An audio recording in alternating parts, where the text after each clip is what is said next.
Hi Mumpreneurs, I'm Lacey Filipich and I'm here for day 2 of the Mumpreneurs profile. This is Tuesday and today I'm sharing with you some insider tips from my industry. My industry is financial education. I cross over with finance, that includes mortgage brokers, financial advisors and planners, banks, that kind of thing as well. But I'm more focused about education and particularly giving people the skills to make the decisions themselves rather than actually making decisions for them. So slightly separate from advice, more about the teaching. Now, what I have learned in my time has been quite eye-opening. So through 16 years of investing through shares and property and I guess working with my mother as well, who's done a really extensive experience in all sorts of financial instruments, we've learned quite a lot. Now, I'll share with you 4 tips today. The first one is that if you have an income, you can be financially independent. Now, what does financial independence mean? For me, it's about having an income that is not related to spending your time. So an income that comes from investments. That's property you get rent from, shares that you get dividend from, bonds that you get the yield from, interest on your bank deposits, that kind of thing. It's not anything to do with a business. It's not anything to do with this passive income idea of I have a business and it pays me, because anyone who's got a business knows if you leave it alone, eventually it'll fall over. It requires your time and energy. So passive income, not connected to your time.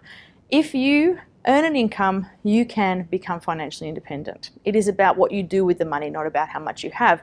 And the great irony, I've met people that earn $750,000 a year and they still feel poor, because it's about what they do with the money. My mum never earned massive amounts of money. She only broke into 6 figures like in the last 5 or 6 years of her career. And she managed to become financially independent. She's one of the 4% of Australians who are self-funded retirees.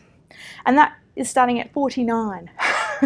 So what we've learned over that time is that anybody that has an income can become financially independent. So there you go, that's tip number 1. Number 2 is about debt. Debt is where people come undone. If you are borrowing for consumer goods particularly, so that's cars, computers, anything that goes on a credit card basically, or that you need a personal loan for, that debt is borrowing from your future. That will take you undone. There is a kind of debt that is good debt, and that is if you're going to buy assets with it. And what's an asset? Something that puts money in your pocket. So your home's not an asset and your car's not an asset. And if you doubt me, have a think about the last time your home or your car paid you anything.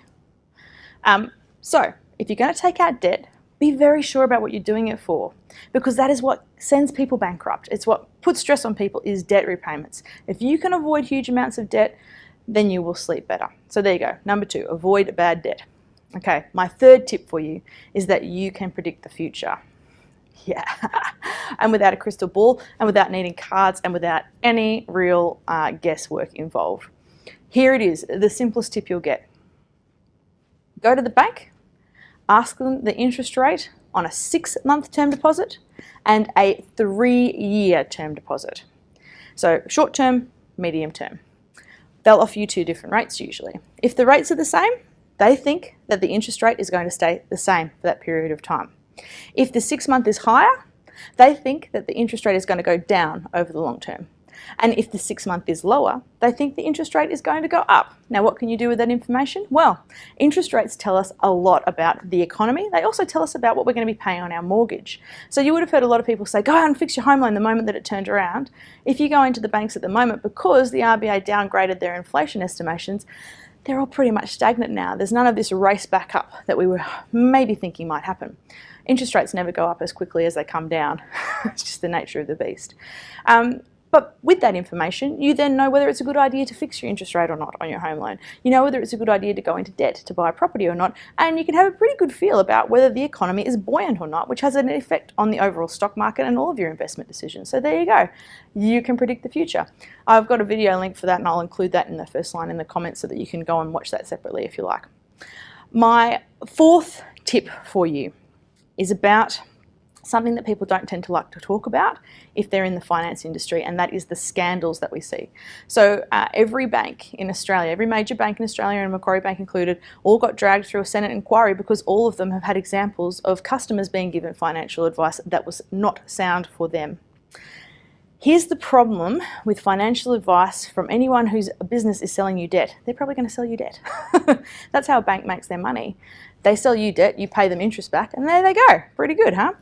Of course, when that doesn't work, we get the global financial crisis when lots of people default on their loans, but they're counting on you paying them back. The reason why they do that and why people push products that involve debt is because they get paid commissions and they earn fees. And that is how some financial advisors and planners get paid. The company of the product that they're selling and advising you to buy is giving them money because you buy. So it's the same as if you go to an insurance salesman and the insurance salesman gets a kickback, they're going to recommend that particular insurance if it gives them a better insurance kickback, don't they? So have a think about it.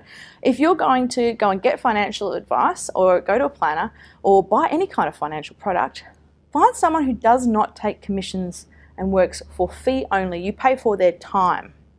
You might be paying more money up front, but the chances of you getting advice that is not a conflict of interest against them and them potentially taking you for a ride, even though they're not supposed to, and they've all signed things that say they're not going to, and there's an honor code and all that sort of stuff, and legally they're not supposed to. The problem is, while you're taking them to court, you lose your home, okay? So don't get this wrong. So there might be some financial planners and advisors in here. They might take commissions. So long as they disclose that and they are very clear about that and you understand what it means, then that's perfectly fine and above board, but you need to know and you need to ask. It is on you to make sure that that happens. So that's my most important tip to people, because I'm very sick of hearing of people that had a home, got told to buy an investment property or buy this share on debt, and then went bankrupt and lost both. Please don't fall into that trap. Okay, so that's my 4 insider industry tips for you, and I will see you tomorrow where we'll talk a little bit about why financial education is important and what lights me up about what I do about this stuff. Okay, thanks for joining me. See you tomorrow. Bye.